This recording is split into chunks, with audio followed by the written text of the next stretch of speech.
Ibu mertuaku selalu iri dengan semua pencapaianku, hingga inilah akibatnya. Halo Bunda, apa kabar Bunda semuanya? Sebelum masuk ke ceritanya jangan lupa subscribe terlebih dahulu ya. Hari itu, matahari bersinar cerah, seolah turut merayakan awal kehidupan baru yang kutapaki bersama Mas Zidan. Aku, Dinda, baru saja menikah dengan pria yang selama ini kucintai, dan kebahagiaan masih terasa segar di dadaku. Pernikahan kami berjalan lancar tanpa hambatan berarti, dan kini, kami memulai hidup bersama di sebuah rumah kecil yang nyaman di pinggiran kota. Rumah itu tidak mewah, tapi cukup untuk kami berdua membangun kenangan baru. Dindingnya dicat krem lembut, dengan jendela besar yang memungkinkan sinar matahari masuk dengan bebas. Di ruang tamu, kami meletakkan sofa biru tua yang kupilih sendiri, sementara Mas Zidan lebih banyak mengurus rak buku dan televisi di sudut ruangan. Setiap pagi, aku bangun lebih awal untuk menyiapkan sarapan, sesuatu yang selalu kudambakan sejak kecil, menjadi istri yang perhatian dan penuh kasih. Aku ingin memastikan Mas Zidan mendapatkan kehidupan yang nyaman setelah seharian bekerja. Saat dia turun dari kamar dengan rambutnya yang masih berantakan, aku menyodorkan secangkir kopi hitam kesukaannya. Dia tersenyum, mencium keningku, dan berbisik, "Terima kasih, sayang." Hal-hal kecil seperti itu membuatku yakin bahwa aku telah memilih pria yang tepat untuk mendampingiku seumur hidup. Namun, di balik semua kebahagiaan itu, ada satu hal yang membuatku sedikit resah, sikap ibu mertuaku, Bu Ismi. Sejak awal, aku merasakan ada sesuatu yang aneh dengannya. Dia tidak pernah terang-terangan menolakku, tapi ada nada halus dalam setiap kata-katanya yang membuatku merasa seolah-olah aku sedang diuji. Seperti ketika pertama kali aku datang membawa peralatan dapur baru yang kubeli dengan tabunganku sendiri. Oh, sekarang zamannya memang sudah beda ya. Ibu dulu waktu baru menikah, pakai peralatan seadanya. Tidak harus beli baru, katanya sambil tersenyum tipis. Aku tahu dia tidak bermaksud jahat, tapi ada sesuatu dalam nada bicaranya yang membuatku merasa sedikit tidak nyaman. Aku mencoba mengabaikannya dan tetap bersikap sopan, berpikir bahwa mungkin ini hanya fase awal pernikahan yang perlu kulewati sebelum akhirnya kami bisa saling memahami. Namun, semakin hari, semakin banyak komentar yang terdengar seperti sindiran halus. Ketika aku membeli vas bunga kecil untuk menghiasi meja makan, dia berkata, "Ibu dulu nggak kepikiran beli pajangan waktu baru menikah, soalnya uangnya harus ditabung buat kebutuhan lain." Aku hanya tersenyum, berusaha meyakinkan diriku sendiri bahwa ini bukan masalah besar. Tapi ada sesuatu di dalam diriku yang bertanya-tanya, apakah aku akan selalu merasa seperti ini setiap kali berhadapan dengan Bu Ismi? Apakah ada cara agar aku bisa lebih dekat dengannya tanpa merasa dihakimi? Aku tahu pernikahan bukan hanya tentang aku dan Mas Zidan. Aku juga menikah dengan keluarganya, dan itu berarti aku harus belajar menerima dinamika baru yang mungkin tidak selalu mudah. Tapi satu hal yang kuyakini, aku tidak akan membiarkan kebahagiaanku pudar hanya karena perasaan tidak nyaman ini. Aku harus menemukan cara untuk menghadapi Bu Ismi dengan lebih baik, dengan kesabaran, pengertian, dan hati yang lebih terbuka. Hari itu, aku merasa sangat bersemangat. Aku baru saja membeli gaun baru berwarna biru muda dengan potongan sederhana namun elegan, sesuatu yang sudah lama kuinginkan. Gaun itu tidak terlalu mahal, tapi cukup istimewa bagiku karena kubeli dengan uangku sendiri. Aku sudah membayangkan bagaimana Mas Zidan akan tersenyum melihatku mengenakannya, dan bagaimana acara keluarga nanti akan menjadi momen menyenangkan. Setelah berdandan dengan rapi, aku turun ke ruang tamu tempat Mas Zidan dan Bu Ismi sedang berbincang. Begitu aku muncul, Mas Zidan langsung tersenyum, matanya berbinar penuh kekaguman. "Dinda, kamu cantik sekali," katanya dengan nada tulus yang membuat hatiku berbunga-bunga. Aku baru hendak duduk ketika suara Bu Ismi terdengar, memecah suasana hangat itu. "Dulu ibu juga suka beli baju mahal, tapi sekarang nggak bisa. Uangnya habis buat anak-anak." Aku terdiam. Senyumku perlahan memudar. Nada suaranya terdengar santai, seolah hanya sebuah pernyataan biasa, tapi ada sesuatu di dalamnya yang menusuk perasaanku. Aku tahu mungkin maksudnya bukan untuk menyindir, tapi mengapa aku merasa seperti disalahkan hanya karena membeli gaun ini? Aku menoleh ke Mas Zidan, berharap dia akan mengatakan sesuatu, tapi dia hanya tersenyum canggung. Aku mencoba untuk tidak terlalu memikirkan kata-katanya. Aku tetap duduk dan berusaha mengalihkan topik pembicaraan, berbicara tentang acara keluarga yang akan kami hadiri. Tapi di dalam hatiku, aku merasa tidak nyaman. Ini bukan pertama kalinya Bu Ismi berkomentar seperti itu, dan aku mulai bertanya-tanya apakah ini akan menjadi kebiasaan. Di perjalanan menuju acara keluarga, aku terdiam lebih lama dari biasanya. Biasanya, aku dan Mas Zidan akan bercanda atau mengobrol ringan, tapi kali ini aku lebih banyak melihat keluar jendela, berpikir tentang apa yang baru saja terjadi. Mas Zidan yang menyadari perubahan sikapku akhirnya bertanya, "Kamu kenapa, sayang? Ada yang mengganggu pikiranmu?" Aku menghela napas pelan. Aku tidak ingin memperkeruh suasana atau menjelekkan ibunya di depan Mas Zidan, tapi aku juga tidak bisa menutupi perasaanku. "Mas, aku cuma merasa sedikit nggak enak hati dengan komentar ibu tadi. Rasanya seperti aku salah kalau membeli sesuatu untuk diriku sendiri." Mas Zidan terdiam sejenak sebelum menjawab, "Ibu mungkin nggak maksud apa-apa, Dinda. Dia cuma terbiasa hidup dengan banyak pengorbanan, jadi mungkin dia tanpa sadar membandingkan dengan masa lalunya." Aku mengangguk, mencoba memahami.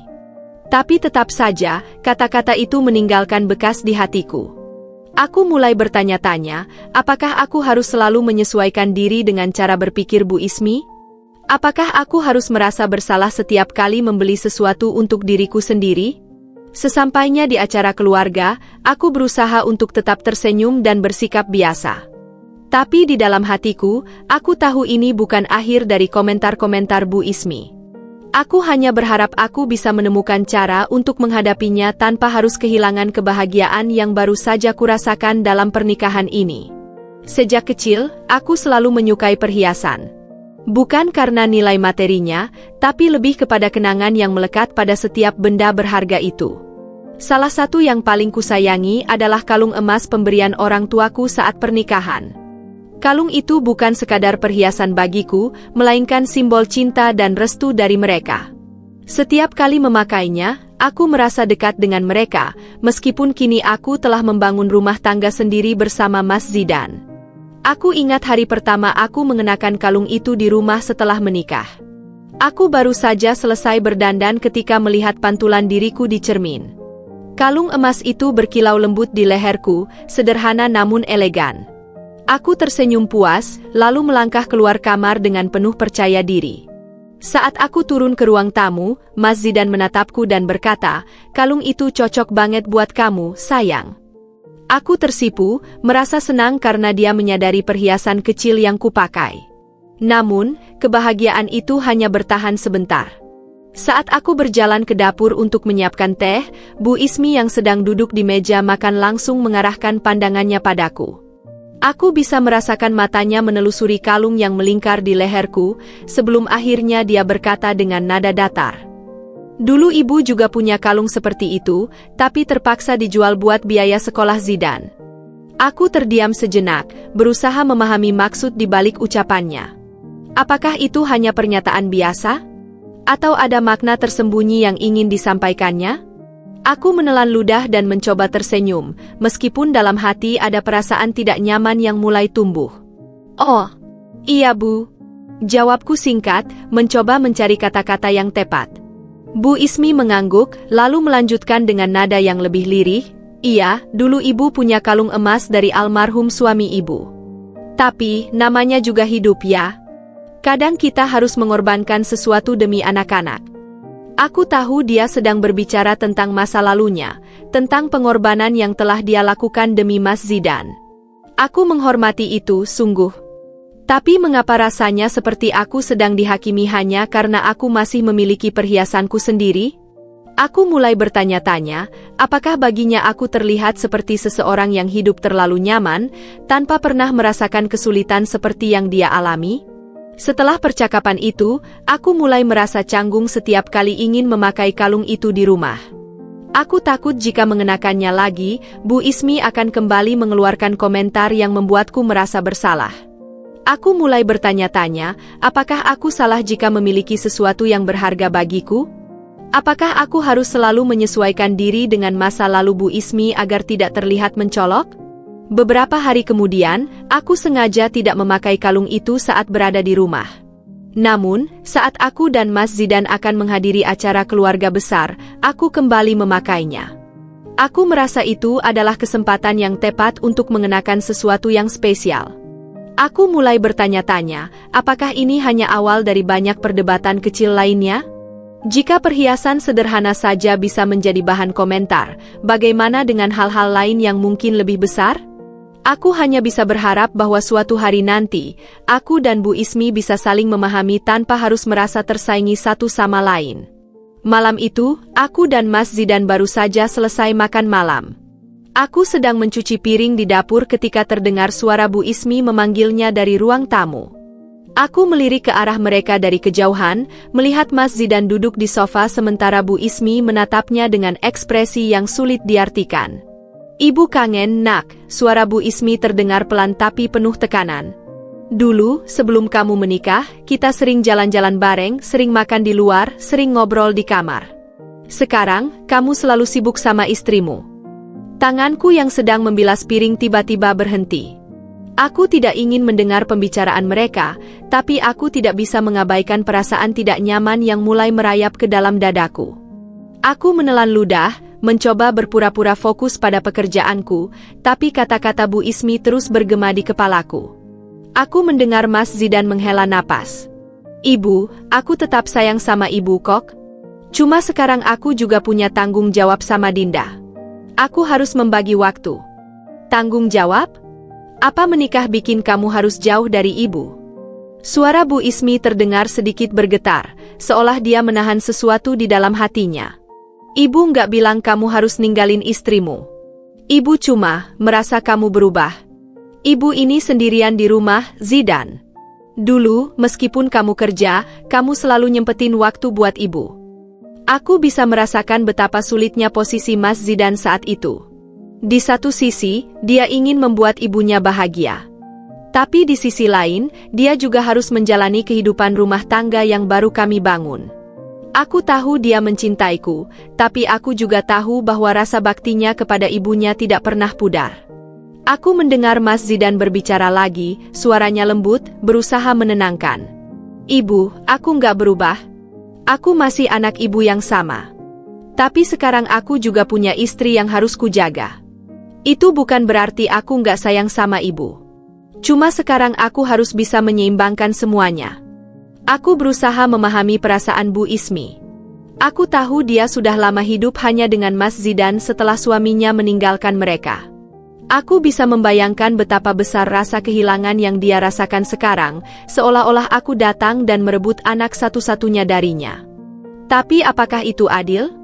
Apakah aku harus selalu merasa bersalah karena mencintai suamiku? Aku menyelesaikan pekerjaanku di dapur, mengeringkan tangan dengan perlahan, lalu berjalan menuju ruang tamu. Aku tidak ingin menguping lebih lama. Saat aku muncul, suasana di antara mereka masih tegang.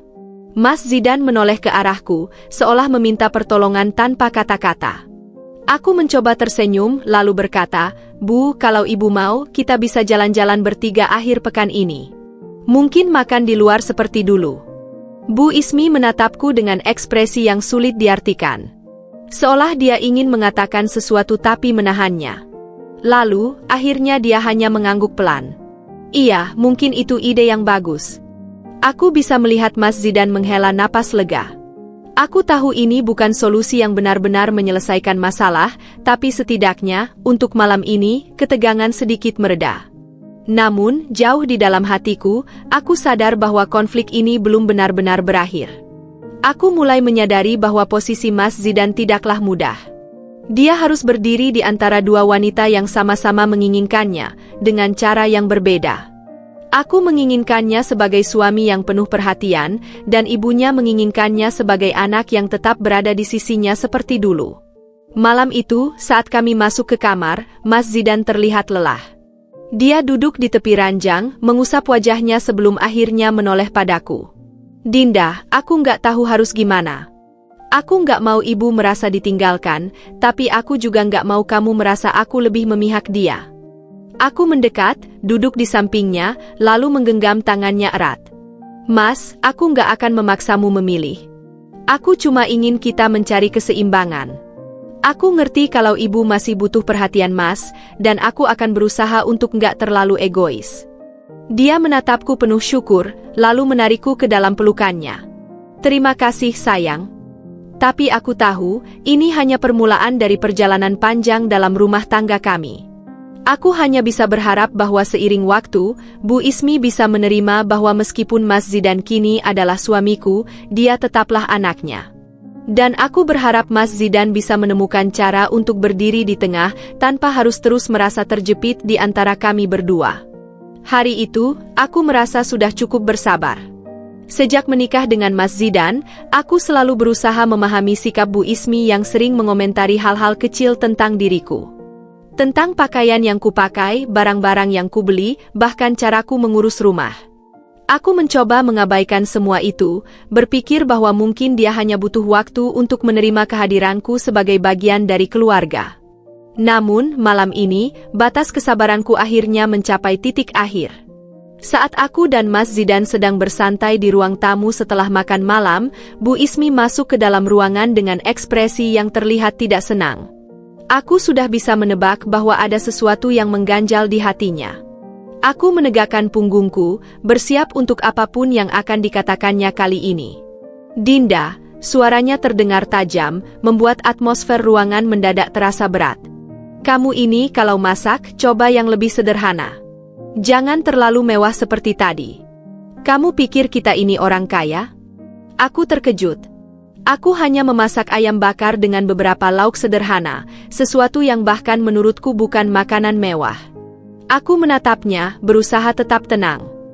Tapi satu hal yang pasti, Bu Ismi sekarang ada dalam posisi di mana dia harus menerima bantuanku, suka atau tidak. Dan mungkin, ini adalah cara semesta untuk mengajarkan sesuatu kepadanya, bahwa aku tidak datang ke dalam hidupnya untuk merebut apapun, melainkan untuk menjadi bagian dari keluarganya. Dan entah kenapa, untuk pertama kalinya, aku merasa sedikit lebih tenang. Beberapa hari setelah insiden jatuhnya Bu Ismi, suasana di rumah terasa lebih tenang. Dia masih beristirahat di kamarnya, dan aku serta Mas Zidan bergantian merawatnya. Aku mencoba tetap bersikap sopan dan perhatian, meskipun kadang ada momen di mana aku merasa dia masih menyimpan sedikit gengsi untuk menerima bantuanku. Namun, setidaknya, dia tidak lagi terlalu banyak mengomentari segala hal seperti sebelumnya. Suatu siang, saat aku membersihkan kamar Bu Ismi, aku tanpa sengaja menemukan sebuah kotak kayu tua yang tersimpan di dalam lemari. Aku tidak berniat menggeledah barang-barangnya, tapi saat aku menarik selimut dari tempat tidur, kotak itu jatuh dan terbuka. Beberapa lembar kertas kuning kecoklatan tersebar di lantai. Aku berjongkok, berniat mengembalikan semuanya ke dalam kotak, tetapi mataku tanpa sadar menangkap sesuatu yang membuatku terdiam. Itu adalah beberapa surat lama, dengan tinta yang mulai pudar. Nama yang tertera di salah satu amplop membuat jantungku berdegup lebih cepat. Itu adalah nama ayah Mas Zidan. Tiba-tiba, aku merasa ragu. Apakah aku sebaiknya membaca surat-surat ini? Atau apakah ini terlalu pribadi? Tapi rasa penasaran terlalu kuat untuk diabaikan. Dengan hati-hati, aku membuka salah satu surat dan mulai membacanya. Ismi, aku tahu aku sudah mengecewakanmu. Aku tahu aku meninggalkanmu dalam keadaan yang sulit. Tapi aku tidak punya pilihan. Aku terlilit hutang yang terlalu besar, dan satu-satunya cara untuk menyelamatkan kalian adalah dengan pergi. Aku berharap suatu hari nanti kamu dan Zidan akan bisa mengerti. Aku menutup surat itu dengan tangan gemetar. Jadi ini alasan Bu Ismi selalu begitu protektif terhadap Mas Zidan? Selama ini, aku hanya tahu bahwa ayah Mas Zidan pergi meninggalkan mereka tanpa penjelasan yang jelas. Tapi ternyata, ada beban yang jauh lebih berat yang disimpan oleh Bu Ismi selama ini. Aku membaca beberapa surat lainnya. Sebagian besar berisi permintaan maaf dan janji-janji yang tidak pernah ditepati. Aku bisa membayangkan betapa hancurnya perasaan Bu Ismi saat itu, ditinggalkan begitu saja dengan seorang anak yang harus dia besarkan sendirian. Aku mulai memahami mengapa dia selalu merasa harus berjuang sendiri dan mengapa dia begitu sulit menerima kehadiranku. Baginya, aku mungkin seperti simbol dari segala kemewahan dan kenyamanan yang tidak pernah dia miliki di masa lalu. Saat aku sedang terhanyut dalam pikiranku, tiba-tiba suara lirih Bu Ismi terdengar dari ranjangnya. "Apa yang kamu lakukan, Dinda?" Aku tersentak dan segera menoleh. Dia menatapku dengan mata yang penuh kewaspadaan, seolah takut aku telah mengungkap sesuatu yang seharusnya tetap terkunci dalam masa lalu. Aku buru-buru mengumpulkan surat-surat itu dan menaruhnya kembali ke dalam kotak sebelum menutupnya dengan hati-hati. "Maaf Bu," kataku, berusaha mencari kata-kata yang tepat. "Aku tidak sengaja menemukannya. Aku tidak bermaksud." Dia terdiam lama. Wajahnya terlihat letih, bukan hanya karena kondisinya yang sedang sakit, tapi juga karena bayang-bayang masa lalu yang sepertinya masih menghantuinya. Akhirnya, dia menarik napas panjang dan berkata pelan, "Kamu sudah membaca isinya?" Aku ragu-ragu sejenak, lalu mengangguk pelan. "Aku hanya membaca sedikit, Bu." Dia menutup matanya sejenak, seolah mengumpulkan keberanian untuk berbicara. Lalu, tanpa diduga, dia mulai bercerita. "Dulu, ibu dan ayah Zidan tidak hidup dalam kemewahan. Tapi kami bahagia. Ibu percaya padanya, ibu pikir dia pria yang bertanggung jawab. Tapi semuanya berubah ketika dia mulai berbisnis dengan orang-orang yang salah. Dia terjerat hutang yang semakin lama semakin besar. Ibu tidak tahu apa-apa sampai suatu hari, dia datang dan mengatakan bahwa dia harus pergi. Dia bilang dia melakukannya demi kami, tapi yang dia lakukan hanya meninggalkan ibu dan Zidan dalam kesulitan." Aku mendengarkan dengan saksama. Ini pertama kalinya aku melihat sisi Bu Ismi yang lebih rapuh, lebih manusiawi. Ibu harus membesarkan Zidan sendiri. Ibu bekerja siang dan malam, berusaha memastikan dia tidak kekurangan apapun. Tapi tetap saja, ada banyak hal yang tidak bisa kuberikan padanya. Ibu melihat teman-temannya memakai pakaian bagus, makan makanan enak, pergi liburan, sedangkan Zidan harus puas dengan apa yang ada. Ibu takut dia akan tumbuh dengan kekurangan, dengan rasa malu karena ayahnya pergi. Dan sekarang, ketika ibu melihat kamu dan kehidupan yang kamu bawa ke dalam rumah ini, ibu merasa. Dia terdiam, lalu akhirnya menghela napas. "Ibu merasa iri, Dinda." Aku terkejut mendengar pengakuan itu. Tidak pernah kusangka bahwa Bu Ismi akan secara langsung mengungkapkan perasaannya kepadaku. Aku menggenggam tangannya perlahan. "Bu, aku tidak pernah berniat membuat ibu merasa seperti itu. Aku hanya ingin menjadi bagian dari keluarga ini, bukan saingan ibu.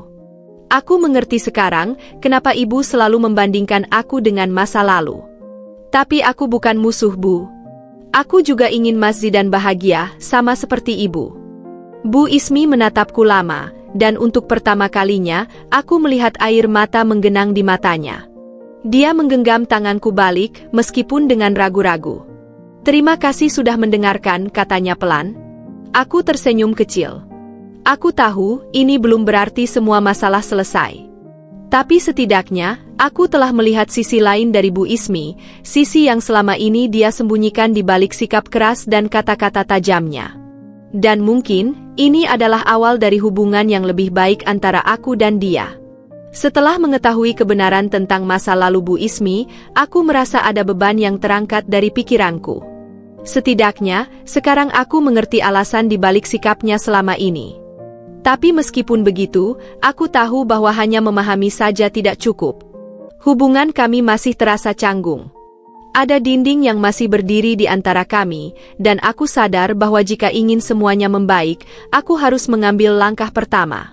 Malam itu, setelah makan malam, aku memberanikan diri untuk masuk ke kamar Bu Ismi.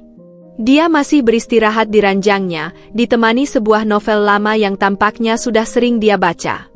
Aku mengetuk pintu perlahan sebelum melangkah masuk. "Bu, aku boleh bicara sebentar?"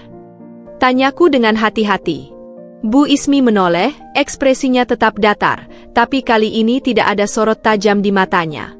Dia mengangguk pelan. "Duduklah." Aku menarik kursi dan duduk di dekat ranjangnya. Aku menggenggam tanganku sendiri, mencoba menyusun kata-kata yang tepat.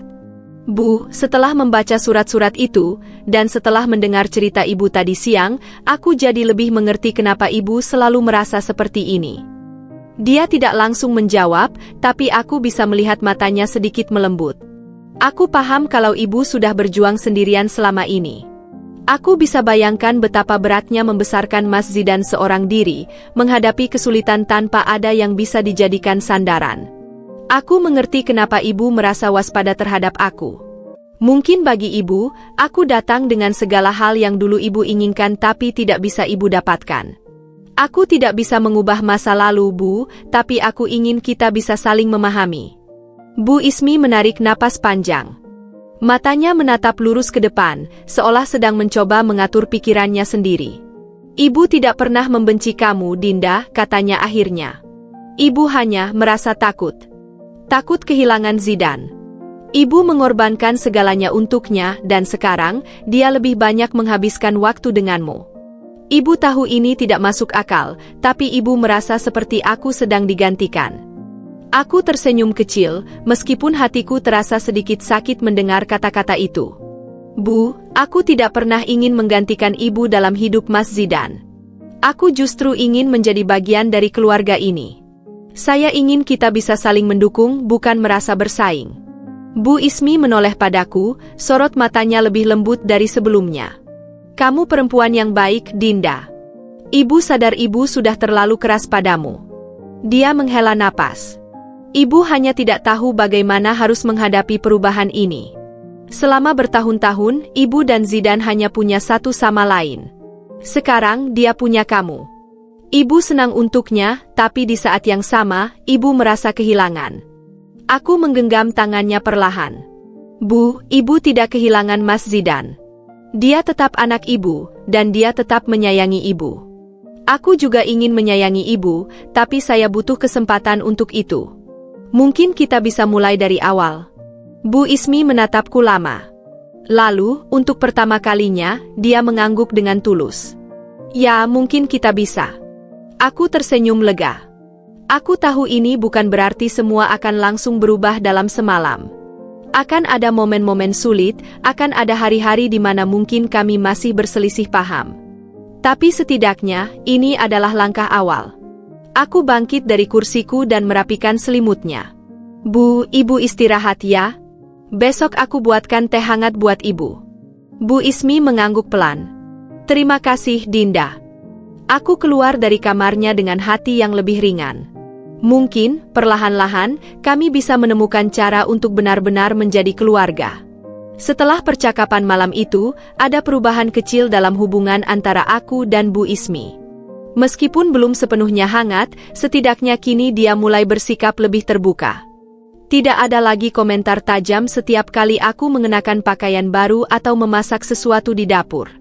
Tidak ada lagi tatapan sinis saat aku berbicara dengan Mas Zidan. Perlahan, atmosfer di rumah kami mulai terasa lebih nyaman. Suatu pagi, aku melihat Bu Ismi duduk di ruang tamu, memperhatikan televisi dengan tatapan kosong. Biasanya, dia akan langsung berpaling atau pura-pura sibuk begitu aku muncul, tapi kali ini, dia tetap di tempatnya.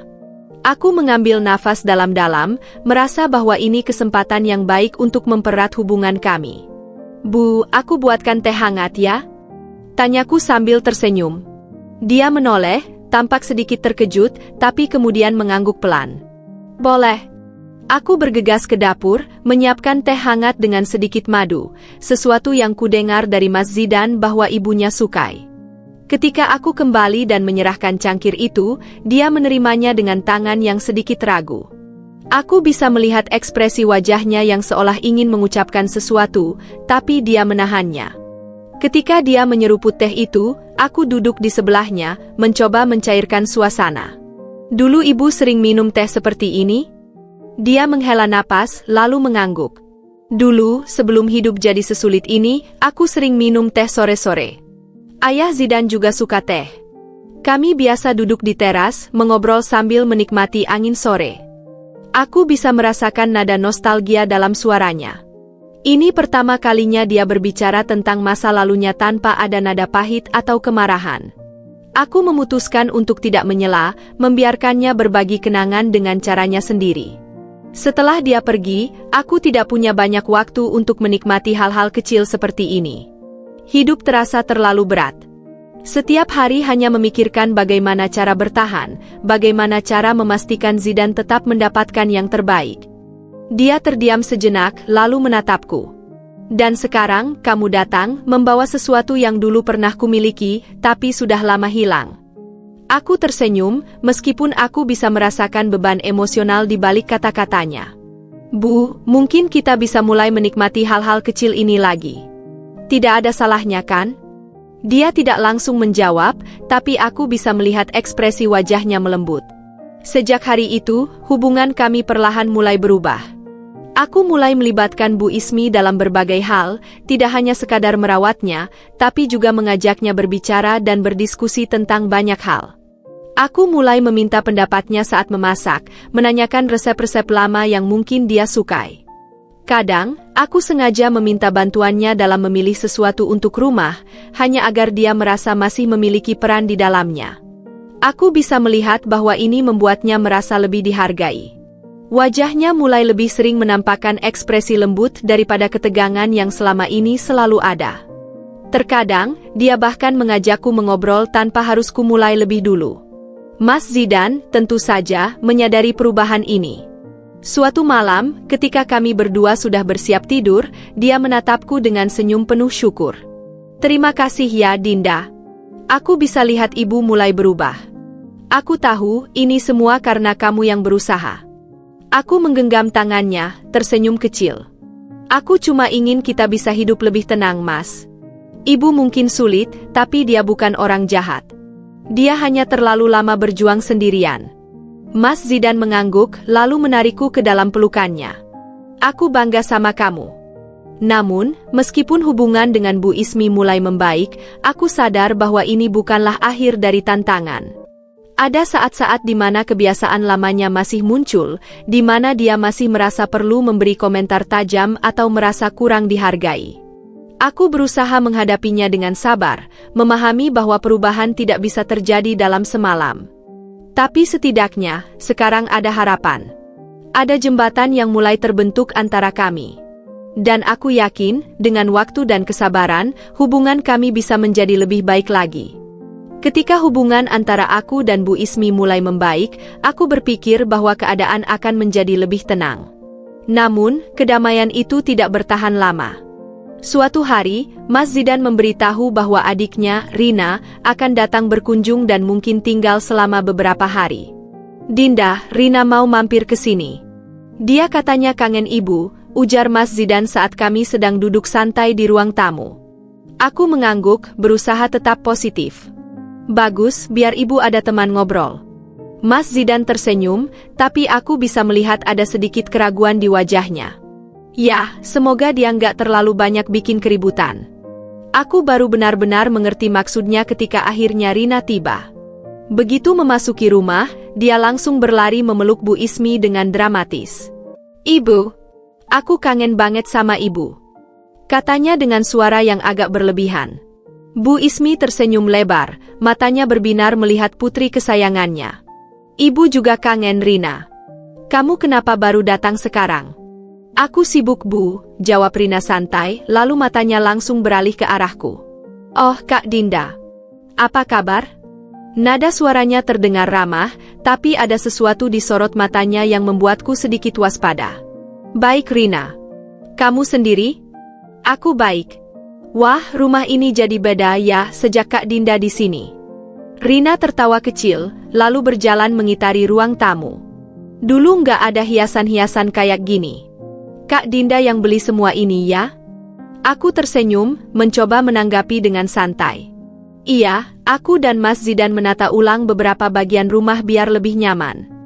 Rina mengangguk-angguk, lalu menatap Bu Ismi. Ibu suka kan? Bu Ismi tampak sedikit ragu, tapi akhirnya tersenyum. Ya, rumah ini memang jadi lebih rapi. Aku seharusnya merasa lega mendengar jawaban itu, Tapi entah kenapa aku bisa menangkap nada tertentu dalam cara Rina bertanya, seolah dia ingin memastikan bahwa Bu Ismi tidak sepenuhnya menerima perubahan yang kubawa ke rumah ini. Selama beberapa hari pertama, kehadiran Rina terasa cukup menyenangkan.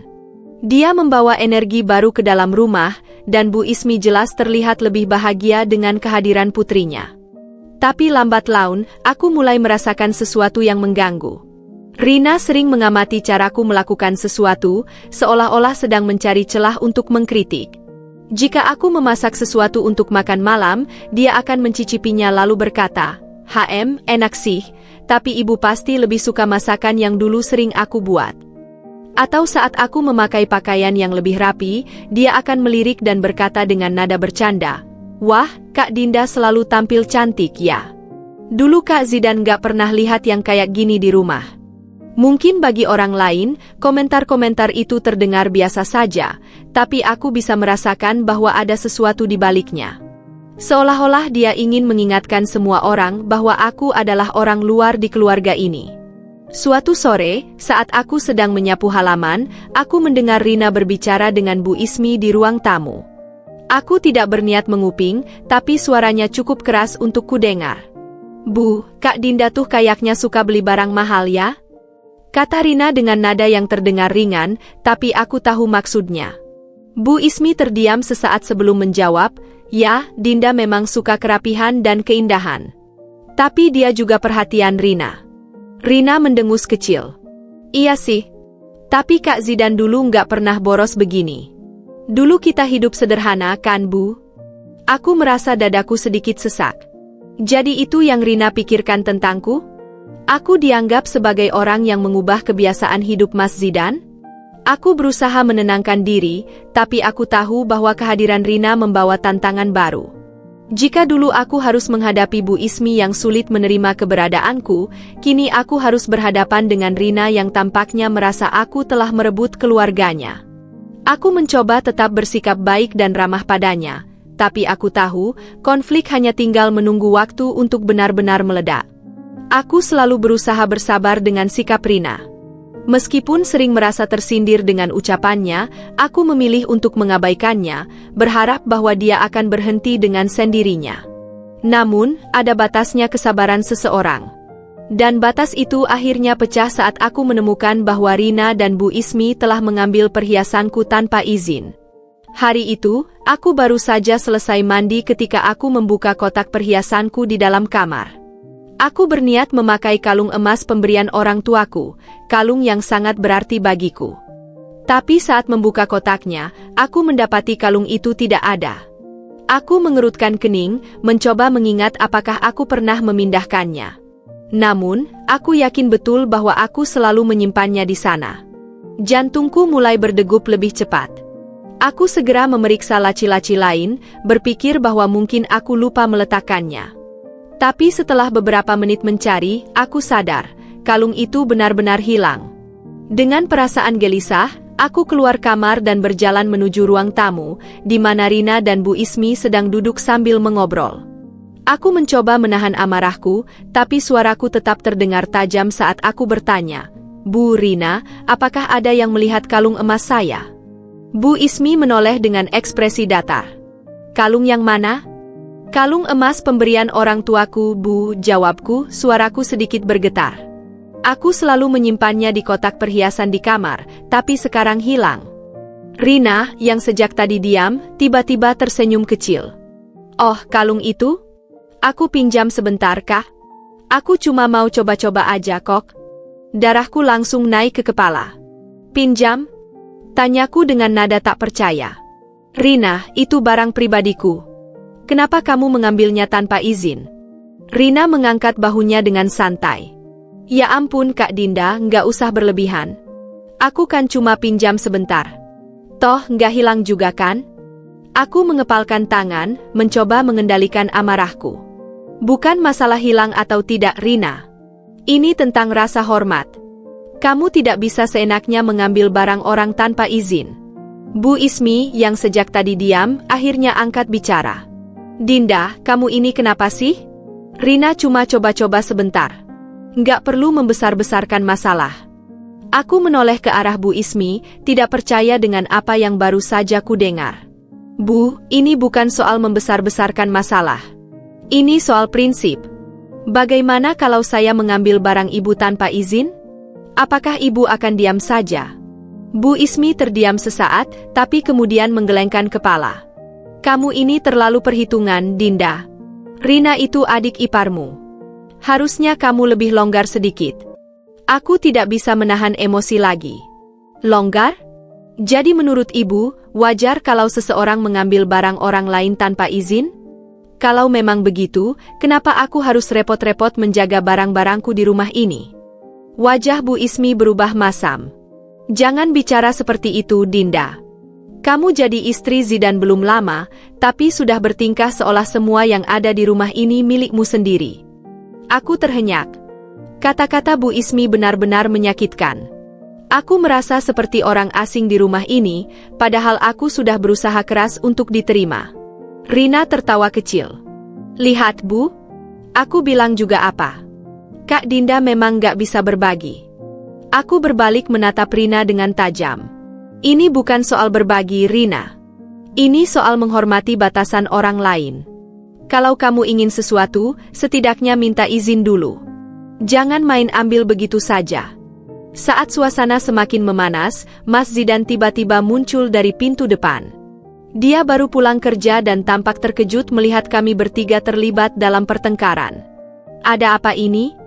Tanyanya, suaranya penuh kekhawatiran. Aku menarik napas dalam-dalam sebelum menjawab. Rina mengambil kalungku tanpa izin, dan ketika aku menegurnya, ibu malah membelanya. Mas Zidan menoleh ke arah Rina. Rina, kamu benar-benar mengambil kalung Dinda tanpa izin. Rina mengangkat bahu, masih dengan sikap santainya. Cuma pinjam sebentar, kah? Nggak ada yang dirugikan. Mas Zidan menghela napas panjang, lalu menatap ibunya. Ibu, kenapa malah membela Rina? Ini jelas salah. Bu Ismi tampak tidak terima. Zidan, kamu ini lebih membela istrimu daripada adikmu sendiri. Mas Zidan memijat pelipisnya, tampak frustasi. Ini bukan soal membela siapa, Bu. Ini soal benar dan salah. Kalau Dinda mengambil barang ibu tanpa izin, ibu pasti marah, kan? Jadi kenapa sekarang malah menyalahkan Dinda? Ruangan itu tiba-tiba menjadi sunyi. Aku bisa melihat bahwa Bu Ismi dan Rina tidak menyangka bahwa Mas Zidan akan berpihak kepadaku.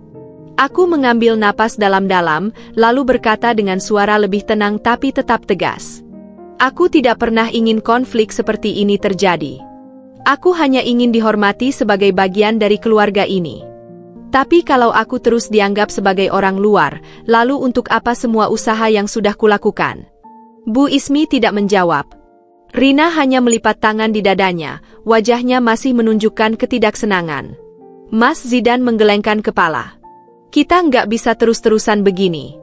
Kalau kita memang keluarga, kita harus saling menghormati. Itu berlaku untuk semua orang di rumah ini. Aku tidak mengatakan apa-apa lagi. Dengan perasaan campur aduk, aku berjalan kembali ke kamar, meninggalkan mereka bertiga di ruang tamu. Malam itu, aku menangis dalam diam. Aku merasa lelah. Seolah-olah, tidak peduli seberapa besar usahaku, aku tetap tidak dianggap sebagai bagian dari keluarga ini. Aku tahu bahwa pertengkaran ini tidak akan selesai begitu saja. Akan ada luka yang tersisa, dan aku hanya bisa berharap bahwa semuanya tidak semakin memburuk. Malam itu, setelah pertengkaran besar di ruang tamu, suasana rumah menjadi dingin dan sunyi. Aku mengunci diri di kamar, mencoba menenangkan diri, sementara di luar, aku bisa mendengar suara Mas Zidan berbicara dengan ibunya dan Rina. Aku tidak bisa menangkap semua kata-katanya, tapi nada suaranya terdengar lelah dan frustasi. Beberapa menit kemudian, pintu kamar perlahan diketuk. Dinda, boleh aku masuk? Suara Mas Zidan terdengar pelan, berbeda dari biasanya. Aku mengusap wajahku yang basah oleh air mata sebelum menjawab, masuk saja. Dia melangkah masuk dengan wajah yang tampak letih. Tanpa banyak bicara, dia duduk di sampingku di tempat tidur, menggenggam tanganku. Aku minta maaf, katanya akhirnya. Aku menatapnya, mataku masih memerah. Kenapa minta maaf? Ini bukan salah Mas. Mas Zidan menghela napas panjang. Karena aku tidak bisa mencegah semua ini terjadi. Aku tahu sejak awal hubungan kamu dengan Ibu dan Rina tidak mudah, tapi aku berharap semuanya akan membaik dengan waktu. Nyatanya malah semakin buruk. Aku menunduk, merasa emosiku kembali meluap. Aku sudah mencoba, Mas. Aku benar-benar sudah mencoba untuk menjadi bagian dari keluarga ini. Aku ingin diterima, aku ingin merasa seperti ada di rumah. Tapi setiap kali aku berpikir semuanya mulai membaik, selalu ada hal baru yang membuat aku merasa tidak dihargai. Mas Zidan menggenggam tanganku lebih erat. Aku tahu, Dinda. Dan aku juga capek dengan semua ini. Aku menatapnya, terkejut mendengar kata-kata itu keluar dari mulutnya. Mas Zidan jarang sekali mengeluh. Dia selalu berusaha menjadi penengah dalam setiap konflik, selalu mencoba menjaga kedamaian di antara aku dan keluarganya. Tapi malam ini, aku bisa melihat betapa lelahnya dia. Ibu dan Rina tidak sadar bahwa mereka terlalu jauh, lanjutnya. Aku sudah mencoba bicara baik-baik, mencoba memberi pengertian, tapi mereka selalu menganggap bahwa aku membela kamu dan melupakan mereka. Padahal aku hanya ingin semua orang bisa saling menghormati. Aku menelan ludah, merasa sedikit lega mendengar bahwa Mas Zidan memahamiku. Tapi di sisi lain, aku juga khawatir. Kalau mereka terus begini, Mas, apa yang akan kita lakukan? Dia terdiam sejenak, lalu akhirnya berkata, aku nggak tahu, Dinda. Tapi aku nggak mau ini terus-terusan terjadi. Aku harus tegas. Keesokan paginya, Mas Zidan benar-benar menepati ucapannya. Setelah sarapan, dia mengajak kami semua duduk di ruang tamu. Aku, Bu Ismi, dan Rina. Aku bisa merasakan ketegangan di ruangan itu, terutama dari Bu Ismi yang masih terlihat tidak senang. Aku mau kita bicara jujur hari ini, kata Mas Zidan dengan nada serius. Karena aku nggak bisa terus-terusan melihat keluarga ini penuh dengan pertengkaran. Bu Ismi menyilangkan tangan di dadanya. Memangnya ada yang perlu dibicarakan lagi? Dinda yang selalu terlalu sensitif. Aku hampir membuka mulut untuk membela diri, tapi Mas Zidan lebih dulu berbicara. Bu, ini bukan soal siapa yang sensitif atau tidak. Ini soal sikap kita terhadap satu sama lain. Aku sudah melihat dengan mata kepalaku sendiri bahwa Dinda selalu berusaha untuk diterima di keluarga ini, tapi Ibu dan Rina justru terus membuatnya merasa seperti orang luar. Rina mendengus kecil. Aku nggak pernah melakukan apapun yang keterlaluan, Kak. Kak Dinda saja yang suka membesar-besarkan masalah. Mas Zidan menatapnya tajam. Kamu nggak merasa keterlaluan saat mengambil perhiasannya tanpa izin? Kamu pikir itu hal yang biasa? Rina terdiam sejenak, lalu menjawab dengan nada kesal, aku cuma pinjam sebentar. Pinjam atau tidak, kamu mengambil sesuatu yang bukan milikmu tanpa izin. Itu namanya tidak menghormati, kata Mas Zidan tegas. Dan yang membuat aku kecewa, Ibu malah membela Rina, bukannya menegurnya. Bu Ismi terlihat tersinggung. Ibu hanya merasa Dinda terlalu perhitungan, Zidan. Ini rumah keluarga, seharusnya tidak perlu terlalu kaku dengan masalah kecil seperti itu. Aku akhirnya tidak bisa menahan diri lagi. Bu, masalahnya bukan besar atau kecil. Masalahnya adalah rasa hormat. Bagaimana aku bisa merasa nyaman di rumah ini kalau setiap kali aku menetapkan batasan, aku justru dianggap berlebihan? Ruangan itu kembali sunyi. Aku bisa melihat bahwa kata-kataku membuat Bu Ismi berpikir, meskipun dia masih terlihat enggan mengakuinya. Mas Zidan menghela napas dan kembali berbicara, kali ini dengan suara lebih lembut. Bu, aku sayang sama Ibu dan Rina. Tapi aku juga sayang sama istriku. Aku nggak mau terus-terusan melihat orang-orang yang kucintai saling menyakiti. Kalau ini terus terjadi, aku takut hubungan kita semua akan hancur. Aku bisa melihat mata Bu Ismi melembut sedikit. Dia menunduk, seolah sedang mempertimbangkan kata-kata putranya. Rina masih terlihat kesal, tapi setidaknya dia tidak membantah lagi. Aku ingin kita saling menghormati, lanjut Mas Zidan. Bukan hanya Dinda yang harus menyesuaikan diri dengan keluarga ini, tapi kita semua juga harus belajar menerima perubahan. Kalau kita tidak bisa melakukannya, kita tidak akan pernah bisa benar-benar hidup sebagai keluarga. Aku menatap suamiku dengan perasaan haru. Ini pertama kalinya aku melihatnya berbicara sejujur ini kepada keluarganya, tanpa menahan diri atau mencoba menjadi netral. Dia benar-benar berusaha melindungiku, sekaligus menjaga keluarganya agar tidak hancur. Bu Ismi menghela napas panjang dan akhirnya berkata, "Baiklah Zidan. Ibu akan mencoba." Aku hampir tidak percaya dengan apa yang kudengar. Meskipun nadanya masih terdengar enggan, itu adalah pertama kalinya Bu Ismi benar-benar mengakui bahwa dia harus berubah. Rina hanya diam, tapi aku bisa melihat dari ekspresinya bahwa dia juga mulai menyadari bahwa dia tidak bisa terus bersikap seperti ini. Setidaknya, untuk pertama kalinya sejak aku menikah dengan Mas Zidan, aku merasa ada secercah harapan. Aku tahu bahwa ini bukan akhir dari semua konflik, tapi ini adalah langkah awal yang penting. Kami masih harus bekerja keras untuk memperbaiki hubungan ini, tapi aku percaya bahwa jika Mas Zidan tetap berada di sisiku, aku bisa menghadapi apapun yang terjadi. Setelah percakapan serius di ruang tamu, suasana rumah menjadi lebih sunyi dari biasanya. Tidak ada lagi komentar sinis dari Rina atau tatapan dingin dari Bu Ismi. Namun, kesunyian ini bukanlah pertanda bahwa semuanya sudah membaik, melainkan ada sesuatu yang masih mengganjal di hati kami masing-masing. Aku sendiri merasa lega karena Mas Zidan akhirnya mengambil sikap tegas.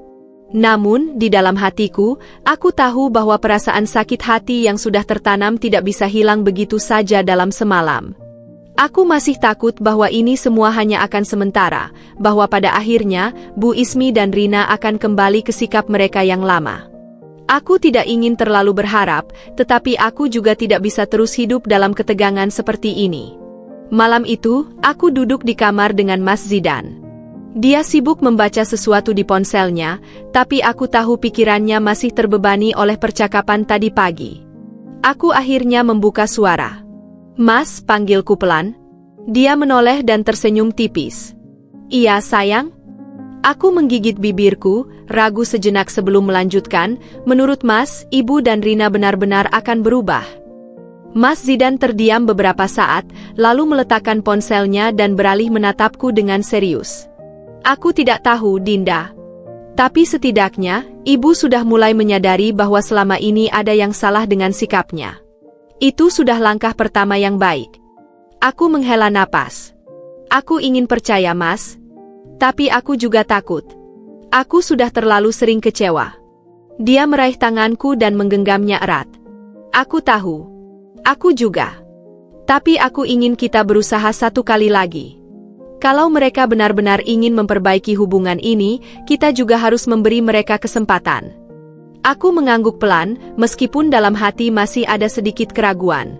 Keesokan harinya, sesuatu yang tak terduga terjadi.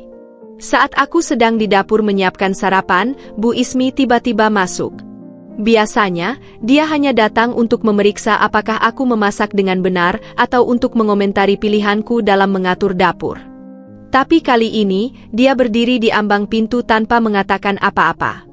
Aku menoleh dan menatapnya hati-hati. "Selamat pagi, Bu," sapaku, berusaha bersikap normal. Bu Ismi tidak langsung menjawab. Dia tampak ragu, seolah sedang berusaha menemukan kata-kata yang tepat. Akhirnya, setelah beberapa detik yang terasa seperti selamanya, dia berkata pelan, "Dinda, Ibu ingin bicara." Aku terkejut, tapi segera menutup kompor dan menghadapinya. "Tentu, Bu. Silakan duduk." Dia melangkah masuk dan duduk di kursi meja makan, sementara aku mengambil tempat di seberangnya. Wajahnya tampak lebih lelah dari biasanya, dan ada sesuatu dalam matanya yang belum pernah kulihat sebelumnya, sebuah ketulusan yang samar. "Dinda," Bu Ismi menghela napas panjang.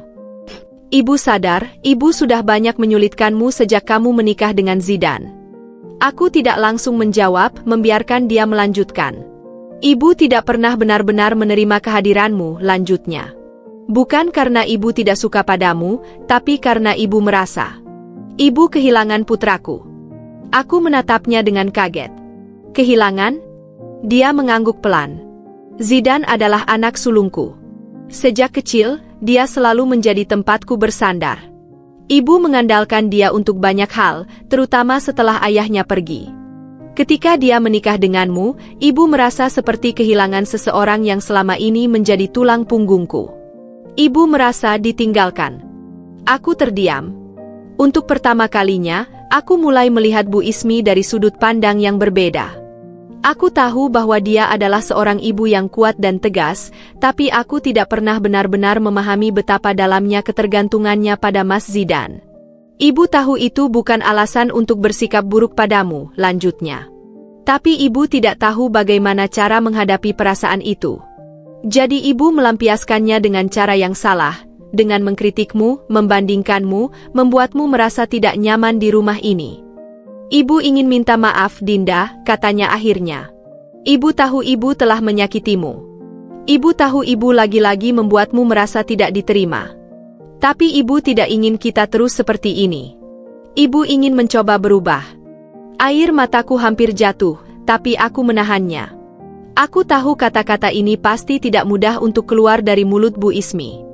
Aku menarik napas dalam-dalam sebelum berkata, aku juga minta maaf, Bu. Mungkin selama ini aku terlalu defensif. Aku juga belum cukup berusaha untuk memahami perasaan ibu. Bu Ismi tersenyum tipis. Mungkin kita sama-sama punya kesalahan. Aku mengangguk pelan. Yang penting, kita sama-sama mau memperbaiki semuanya. Untuk pertama kalinya, aku melihat Bu Ismi mengulurkan tangannya ke arahku. Aku ragu sejenak, lalu meraih tangannya. Sentuhannya terasa hangat, lebih lembut dari yang kubayangkan. Saat itulah, aku merasa bahwa untuk pertama kalinya sejak aku masuk ke dalam keluarga ini, aku benar-benar diterima. Di sore hari yang sama, aku mendapati Rina duduk sendirian di teras. Wajahnya tampak muram, tidak seperti biasanya. Aku tahu bahwa pembicaraan tadi pagi juga berdampak padanya. Aku mendekatinya dengan hati-hati. Rina, panggilku. Dia menoleh dengan ekspresi enggan. Apa? Aku tersenyum kecil. Aku tahu kamu mungkin tidak ingin mendengar ini, tapi aku ingin kita bisa berbaikan. Rina menghela napas panjang, lalu menatapku dengan mata yang lebih lembut dari biasanya. Aku juga salah, Kak. Aku terlalu sering menyindir dan memperlakukan kakak dengan tidak adil. Aku nggak terbiasa ada orang baru di keluarga ini. Aku mengangguk, memahami perasaannya. Aku mengerti. Aku juga butuh waktu untuk menyesuaikan diri. Tapi aku harap mulai sekarang kita bisa lebih menghormati satu sama lain. Rina tersenyum kecil. Baiklah. Tapi kalau aku kadang masih nyebelin, jangan langsung marah ya. Aku tertawa. Setuju. Saat itu, aku merasa bahwa beban yang selama ini menekan hatiku mulai sedikit berkurang. Hubungan ini masih butuh waktu untuk benar-benar sembuh, tapi setidaknya, kami semua sudah mengambil langkah pertama ke arah yang lebih baik. Dan itu adalah awal yang cukup baik bagi keluarga kami. Waktu berlalu, dan tanpa kusadari, aku telah melewati begitu banyak hal bersama keluarga ini. Hubungan yang dulu penuh ketegangan kini mulai menghangat, meskipun sesekali masih ada gesekan kecil yang tidak bisa dihindari. Namun, aku menyadari satu hal, keluarga bukanlah tentang kesempurnaan, melainkan tentang bagaimana kami bisa bertahan dan tumbuh bersama meskipun banyak perbedaan. Aku masih ingat hari-hari awal pernikahanku, ketika aku merasa seperti orang luar di rumah ini. Aku selalu merasa diawasi, dikomentari, dan dibandingkan.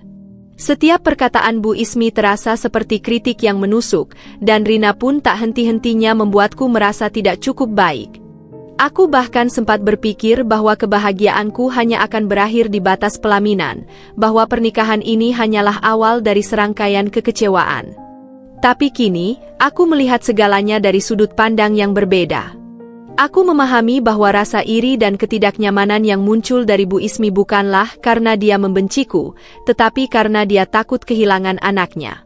Aku juga memahami bahwa Rina bukanlah saingan yang ingin menjatuhkanku, melainkan seorang adik yang masih mencari tempatnya dalam keluarga ini. Dan yang paling penting, aku belajar bahwa aku tidak perlu selalu membuktikan diriku kepada mereka. Aku hanya perlu menjadi diriku sendiri, dengan kesabaran dan keikhlasan. Suatu hari, aku dan Bu Ismi duduk bersama di ruang tamu, menikmati sore yang tenang. Tidak ada percakapan canggung atau komentar sinis seperti dulu. Kami hanya duduk, menikmati secangkir teh, dan sesekali saling melempar senyum. Ibu baru sadar, ya, ternyata kamu ini sabar sekali, ucapnya tiba-tiba, membuatku sedikit terkejut. Aku tertawa kecil. Ibu baru sadar sekarang? Godaku. Bu Ismi menghela napas dan tersenyum. Ibu memang keras kepala. Kadang susah menerima perubahan. Tapi ibu senang, kamu tetap bertahan di sini, meskipun ibu dulu sering menyulitkanmu. Aku menatapnya penuh arti. Aku bertahan bukan hanya karena Mas Zidan, Bu. Tapi karena aku ingin jadi bagian dari keluarga ini. Aku ingin kita semua bisa saling mendukung, bukan saling menjatuhkan. Bu Ismi menatapku dengan mata yang sedikit berkaca-kaca. Aku tahu dia bukan tipe orang yang mudah mengungkapkan perasaannya, tapi dari tatapannya, aku bisa merasakan bahwa dia benar-benar menghargai keberadaanku. Sementara itu, hubunganku dengan Rina juga semakin membaik. Kami tidak lagi merasa harus bersaing atau membandingkan satu sama lain. Sebaliknya, kami mulai menjadi seperti kakak dan adik yang sesungguhnya. Suatu hari, dia datang ke kamarku dengan membawa sebuah kotak kecil. "Kak Dinda, aku punya sesuatu buat kakak," katanya sambil menyerahkan kotak itu. Aku mengambilnya dengan bingung. "Apa ini?" "Buka saja," katanya dengan senyum malu-malu. Aku membuka kotaknya dan menemukan sebuah gelang perak sederhana dengan inisial namaku dan namanya terukir di dalamnya. Aku terdiam, merasa terharu. "Rina, ini indah sekali." Rina menggaruk kepalanya dengan sedikit gugup. Aku tahu selama ini aku sering bikin kakak kesal. Aku ingin memperbaiki semuanya. Aku ingin kakak tahu bahwa aku sekarang benar-benar menganggap kakak bagian dari keluarga ini. Aku tersenyum dan langsung memeluknya. "Terima kasih, Rina. Aku juga senang punya adik ipar sepertimu." Dia tertawa kecil. "Ya, meskipun kadang menyebalkan kan?" Aku ikut tertawa. "Iya, tapi sekarang aku sudah terbiasa." Malam itu, aku dan Mas Zidan duduk di teras, menikmati langit malam yang cerah. Angin bertiup pelan, membawa aroma bunga dari taman kecil kami. "Kamu tahu, Dinda," kata Mas Zidan tiba-tiba. "Aku benar-benar bersyukur menikah denganmu." Aku menoleh dan tersenyum. "Kenapa tiba-tiba bilang begitu?" Dia menatapku dalam, lalu menggenggam tanganku erat. "Karena kamu tidak hanya mencintaiku, tapi kamu juga mencintai keluargaku. Meskipun mereka tidak selalu bersikap baik padamu, kamu tetap berusaha memahami mereka. Itu bukan hal yang mudah." Aku menghela napas dan menatap langit. "Aku belajar banyak dari semua ini, Mas. Aku belajar bahwa tidak ada keluarga yang sempurna. Setiap orang punya luka dan ketakutannya masing-masing. Tapi selama kita mau berusaha memahami satu sama lain, kita selalu bisa menemukan cara untuk berdamai." Mas Zidan tersenyum bangga. "Aku semakin yakin bahwa memilihmu adalah keputusan terbaik dalam hidupku." Aku tersenyum kembali, merasa hangat di dalam hati. Malam itu, aku menyadari bahwa aku tidak hanya mendapatkan seorang suami, tetapi juga keluarga baru yang akhirnya bisa menerimaku sepenuhnya. Perjalanan ini mungkin penuh dengan rintangan, tetapi pada akhirnya, kami semua belajar bahwa keluarga bukanlah tentang siapa yang lebih unggul atau siapa yang memiliki lebih banyak, melainkan tentang bagaimana kita bisa saling mendukung, menerima, dan tumbuh bersama. Dan di malam yang indah itu, aku merasa bahwa aku akhirnya telah menemukan tempatku di dalam keluarga ini.